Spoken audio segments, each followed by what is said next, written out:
2008 में पहले क्या होता था कि जितने यहाँ नियमित कर्मचारी बैठे होंगे कुछ पदों को छोड़ के सब दैनिक वेतन कर्मचारी ही हुआ करते थे नवीन कायम, और वो धीरे धीरे 2 साल 4 साल 10 साल 15 साल में नियमित हो जाया करते थे। और आखिरी जो नियमितीकरण हुई 2008 में हुई। उसके बाद कहीं छुट-फूट कोई नियमितीकरण हुआ हो तो अलग बात है। जो मेरे जानकारी में है तो 2008 में समस्त दैनिक वेतन कर्मचारियों को नियमित किया गया। अब समस्या यह थी कि जब हम 2014 में पहुंचे तो सरकार के पास एक दिमाग आया कि भैया काम तो कराना है, इनको पैसे भी नहीं देने हैं। अब 2014 के बाद लगभग पहले नियम था कि जो 10 साल जिनका पूरा हो गया उन्हें हम क्या करेंगे, नियमित करेंगे। कहीं न कहीं से दबाव आता था, हड़ताल होती थी, उनको नियमित किया जाता था। उनको ये लगा कि 2014 आ गया है, लगभग 10 साल के काम करने वाले हमारे नियमित कर्मचारी अब हमसे बोलेंगे निकाय में हमको नियमित करो, निकाय में हमको रेगुलर करो। तो बोले हम रेगुलर हमको करना नहीं है, क्योंकि पैसे हमको अपने ऐशोआराम में लगाना है, अपनी सुविधाओं में लगाना है। तो हम इतने कर्मचारियों को नियमित कर देंगे तो इतना सारा पैसा देना पड़ेगा। तब उनके दिमाग में आया भैया अब इनको नियमित नहीं किया जाए, इनको एक ठेका पद्धति दी जाए और इनको गुमराह किया जाए। और कुछ दिन के बाद एक काला कानून आपके जीवन में आया और आपका जीवन अंधकार में हो गया। और आज हम क्या कर रहे हैं, आज हम 20 साल से निकाय में नियमित कर्मचारी नहीं है। आज हम 20 साल हमको हो गया प्लेसमेंट में होते होते आज हम किस जगह पे आए हैं। आज हम 20 साल पुरानी जगह में खड़े हैं कि हम आज ठेका पद्धति खत्म करने के लिए लड़ाई लड़ रहे हैं। नियमित होना तो भी बहुत दूर की बात है।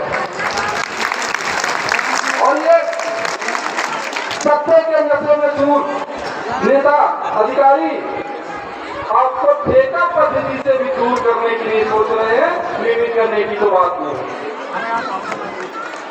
अब मैं आता हूं अगली कड़ी में कि एक छोटी सी बात करूंगा कि आप यदि नियमित हो जाते 10 साल पहले जो कि आपका मौलिक अधिकार था कि 10 साल की नौकरी के बाद आपको नियमितीकरण दी जाए, यदि 10 साल पहले आप नियमित हो गए होते तो क्या होता, आज आपकी वेतन, आपका तनख्वाह, आपका मेहनताना कम से कम 40 से 45 हजार रुपए महीने होता कि नहीं होता?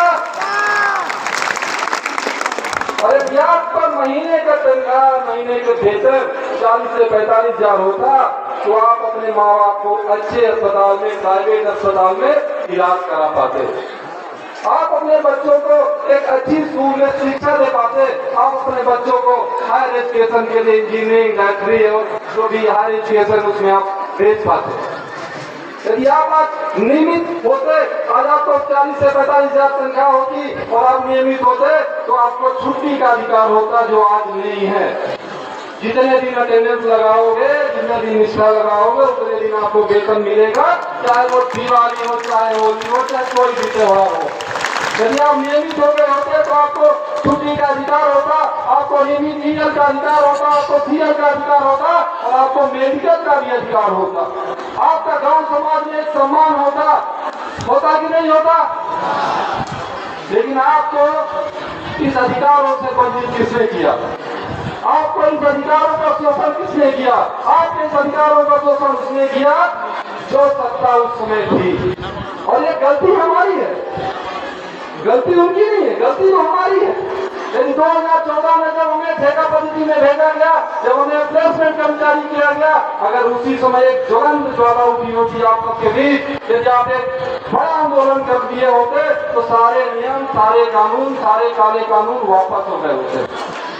तो आज आपको यहाँ पर बैठने की जरूरत नहीं पड़ती। हमेशा एक पद्धति बनी रहती है, जो भी सीएमओ रहते हैं या जो भी शाखा प्रमुख रहते हैं वो हमेशा ये चाहते हैं कि हम समस्त कर्मचारियों पे राज करें, उनका शोषण करें। अब एक नई पद्धति चालू हुई है, एक गूगल सीट आती है और गूगल सीट कभी सीएमओ देखते तक नहीं है ना, और वो सीधे प्लेसमेंट को थमा देते, भैया तुमको गूगल सीट जमा करनी है, चाहे वो 9 बजे आए, चाहे रात को 10 बजे आए, चाहे सुबह 6 बजे आए, ये आपकी जिम्मेदारी में रख देते हैं, आप जानकारी डालिए। और आपको मजबूरन आजकल कम से कम 18 घंटे की नौकरी करनी पड़ी, खासकर जो ऑफिस में है। वो संडे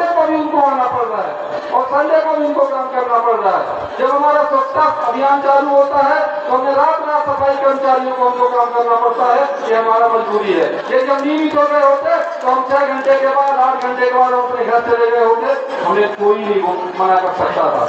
लेकिन